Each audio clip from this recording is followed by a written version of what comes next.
ಅದು ಸ್ವಲ್ಪ ಮಟ್ಟಿಗೆ ಟೆನ್ಷನ್ಗೆ ಒಳಪಟ್ಟನಾಗಿರ್ತಕ್ಕಂಥದ್ದು.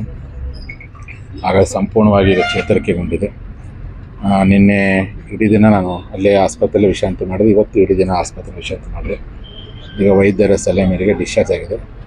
ನೇರವಾಗಿ ಶ್ರೀಪೇಟೆಗೆ ಹೋಗ್ತೀನಿ.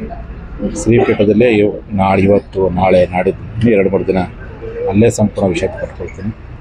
ಮತ್ತು ಯಥಾ ಪ್ರಕಾರವಾಗಿ ಧಾರ್ಮಿಕವಾದಂಥ ಚಟುವಟಿಕೆಗಳಲ್ಲಿ, ಸಾಮಾಜಿಕ ಚಟುವಟಿಕೆಗಳಲ್ಲಿ ನಾನು ಭಾಗವಹಿಸ್ತೀನಿ ಅಂತ ಹೇಳಿ, ಮತ್ತು ಈ ಸಂದರ್ಭ ರಾಜ್ಯಾದ್ಯಂತ ಏನು ಭಕ್ತರು ಆತಂಕ ಒಳಪಟ್ಟಿದ್ದಾರೆ, ಎಲ್ಲ ನಮ್ಮ ಭಕ್ತರಿಗೆ ಮನವಿ ಮಾಡ್ತೀನಿ.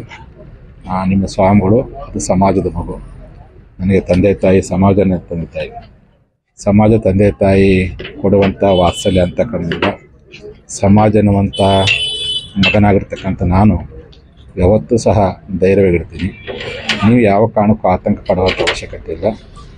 ನಿಮ್ಮ ಪ್ರಾರ್ಥನೆ, ನಿಮ್ಮ ಶ್ರೀರಕ್ಷೆ ನನಗೆ ಮತ್ತಷ್ಟು ಶಕ್ತಿಯನ್ನು ತಂದುಕೊಡುತ್ತೆ, ಮತ್ತಷ್ಟು ಪ್ರೇರಣೆ ತಂದುಕೊಟ್ಟಿದೆ, ಮತ್ತಷ್ಟು ನನಗೆ ಉತ್ಸಾಹ ಮಾಡಲಿಕ್ಕೆ ಅವಕಾಶ ಮಾಡಿಕೊಟ್ಟಿದೆ. ಹಾಗಾಗಿ ಧೈರ್ಯವಾಗಿ